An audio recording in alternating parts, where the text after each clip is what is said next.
আজ গোটা তিনটি উচ্চ বিদ্যালয়ে এসএসসি পরীক্ষার্থীদের বিদায় অনুষ্ঠান মিলাদ মাহফিল উক্ত অনুষ্ঠানে সভাপতির আসন গ্রহণ করেছেন পত্র বিদ্যালয়ের প্রধান শিক্ষক মোহাম্মদ ইনোয়ার হোসেন বকুল স্যার, সাথে আছেন সহকারী প্রধান শিক্ষিকা জনাবা রুমানা ফেরদৌসী ম্যাডাম, আমার সিনিয়র শিক্ষকগণ ও জুনিয়র সহকর্মীগণ।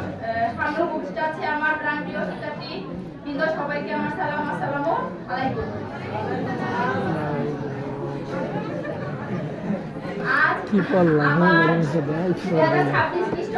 শিক্ষার্থীদের আমি শিক্ষক ছিলাম, সবচেয়ে কাছে থেকে আমি ওদেরকে দেখেছি, ওদেরকে স্নেহ করেছি, আবার অনেক সময় ওদেরকে কটু কথা বলেছি।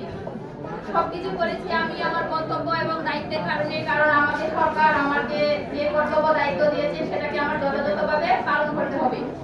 এই জন্য যদি তোমরা আমার কাছ থেকে কোনো রকম কষ্ট পেয়ে থাকো তাহলে আমাকে ক্ষমা করে দিও, কারণ আমি তখন ছিলাম আমার দায়িত্ব এবং কর্তব্যের কাছে বাধা, যেটা আমার কর্তব্য এবং দায়িত্ব সেটা আমি কিছুই করতে পারবো না। শ্রেণী শিক্ষক মানে হচ্ছে টাকা পয়সারও একটা ব্যাপার থাকে, এখানে অনেকে আমি টাকা পয়সার জন্য অনেক কিছু বলেছি, যেটা আমার ব্যক্তিগত কাজের জন্য নয়, অত্র বিদ্যালয়ের জন্য।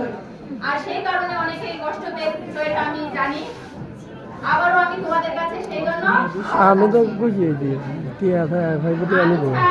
আমার 2026 খ্রিস্টাব্দে টেস্টে পাস করেছে সবাই যাতে আমি ফাইনাল পরীক্ষায় উত্তীর্ণ হয়, এটাই আমার সবচেয়ে বড় কামনা। সাথে সাথে আমি এটাও বলি যে তোমরা যেভাবে আছো যেভাবে থাকো, তোমরা পরীক্ষার সময়টা সবচেয়ে মূল্যবান সময়। একটা স্টুডেন্ট পরীক্ষার দিন সে যদি তার বইটা রিভিশন দিয়ে পরীক্ষার হলে যায়, ওই রিভিশনটাই সে পাস করতে পারবে, এতটুকু সরকার এই অনুপাতে প্রশ্নটা করেন। একটা গ্রামে দুর্বল শিক্ষার্থী যাতে পাস করে সে উচ্চতর শিক্ষার জন্য যেতে পারে, সরকার এটা চিন্তা করে প্রশ্নটা করে। তোমার চিন্তা রাখতে হবে আমি পারি, আমি সব পারি, তোমার এটা মনোবল নিয়ে কিন্তু পরীক্ষার হলে ঢুকতে হবে। তুমি গ্রাম বা শহর এরকম না, আমি সব জানি, এটা নিয়ে তোমার পরীক্ষার হলে ঢুকতে হবে। এবং পরীক্ষায় যখন তোমাকে খাতাটা দিবে যে স্যার, তখন তুমি ঠান্ডা মাথায় তোমার রুল আর রেজিস্ট্রেশন নাম্বার বিষয় কোড লিখবে। এটা লেখার পরে তোমাকে স্যার একটা যখন ঘন্টা বাজবে তোমাকে প্রশ্ন দিবে। এমসিকিউ প্রশ্নের সময় তোমার ওখানে একটা সেট কোড দেওয়া থাকে, খ খ গ। তুমি প্রথমে সেট কোডটা লিখবে, কারণ সেট কোডটা হচ্ছে তোমার জন্য সবচেয়ে গুরুত্বপূর্ণ একটা বিষয়।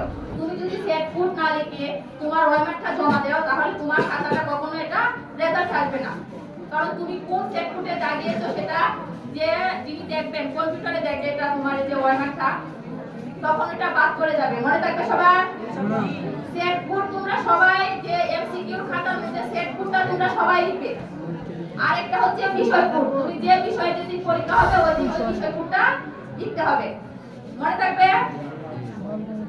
রেজিস্ট্রেশন, আমরা পরীক্ষার হলে গার্ড দিতে গিয়ে দেখি যে স্টুডেন্টরা রুল আর রেজিস্ট্রেশনে কাটাকাটি করে। ভুল হইলে তুমি তোমার ওইখানে যে পরিদর্শন যিনি হল রুমে গার্ড দিবেন ওনাকে বলবেন, বলবা যে স্যার আমার তো ভুল হয়েছে, আমাকে একটু এটা দেখেন।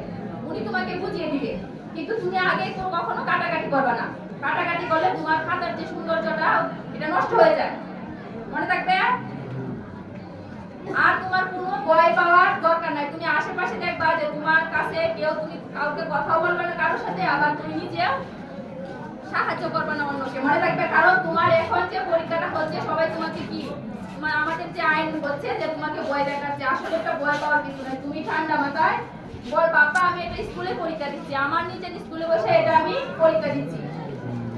এই ভাবনাটা যার থাকবে তার পরীক্ষা ভালো হবে এবং সে পরীক্ষায় উত্তীর্ণ হবে। আর যার মনে ভয় থাকবে, সংখ্যা থাকবে যে হ্যাঁ আমি এটা যে পরীক্ষা দিচ্ছি এটা আমার আসলে ভুল, এটা ভুল হয়েছে, ভুল নিয়ে পরীক্ষা দিলে ভুলই হয়। আমাদের নবীজি বলেছেন যে একটা জিনিস যদি তুমি 3 বার বলো তাহলে আল্লাহ তাআলার দরবারে এটা সবচেয়ে বেশি কবুল হয়। যে বলো আমি পারি, আমি পারি, আমি পারি, তার মানে তুমি পারো। মনে থাকবে। আর একজন ব্যক্তি যদি 3 বার বলে যে আমি অসুস্থ, তাহলে আল্লাহ তাকে সত্যিকারের অসুস্থ বানিয়ে দেয়। তাহলে তোমার মনে আত্মবিশ্বাস থাকতে হবে যে আমি সব পারি, আমি এবং পারি জন্যই আমি এসএসসি পরীক্ষায় হল রুমে এসেছি পরীক্ষা দেওয়ার জন্য।